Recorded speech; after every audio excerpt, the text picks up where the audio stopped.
Hi guys! Luto tayo ngayon ng pansit. Meron ako dito, pansit ba to? Galing pang Bicol.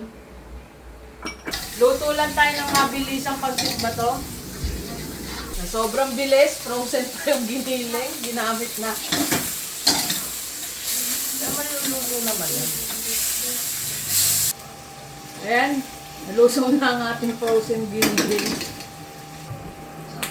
Bawang. Sibuyas.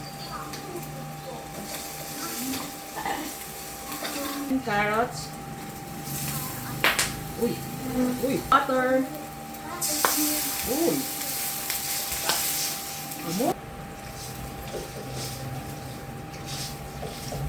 Wala nang toyo.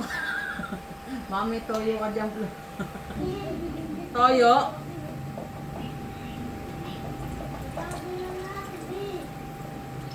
Oyster sauce.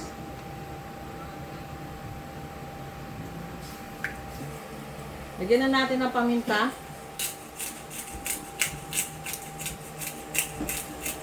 Maraming paminta, masarap sa pansit. Ng chicken powder, kalahating kutsara.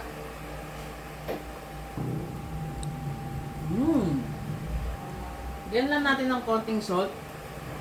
Konti lang. Tapos, ilagay na natin ng ating pansit bato.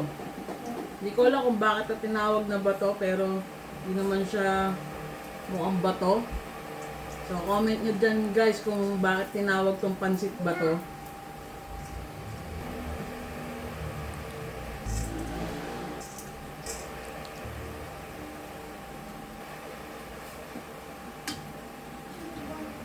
Pag nagluluto ako ng pansit bato, gusto ko meron pa siyang sabaw. Kasi malakas makahigop ng sabaw tong pansit bato na to eh. So, antayin lang nating maluto ang ating noodles bago natin ilagay ang ating mga gulay. Ilagay na natin ang ating gulay. Repolyo, pechay lang yan. Halika na, sunduin ka lang namin. Onion leeks. Sa'yo.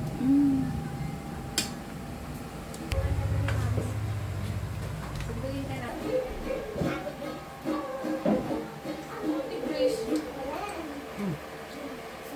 Okay na yung lasa pero medyo matigas pa yung ating pansit.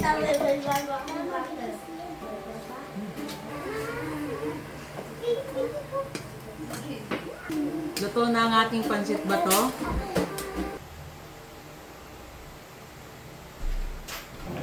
Okay, tikman na natin ang ating pansit bato. Mainit pa pala.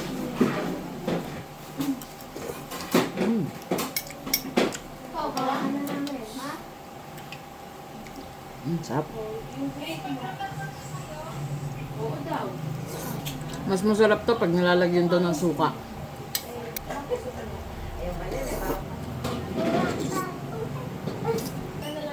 Gutom ka ba? Luto ka na. Basic lang to.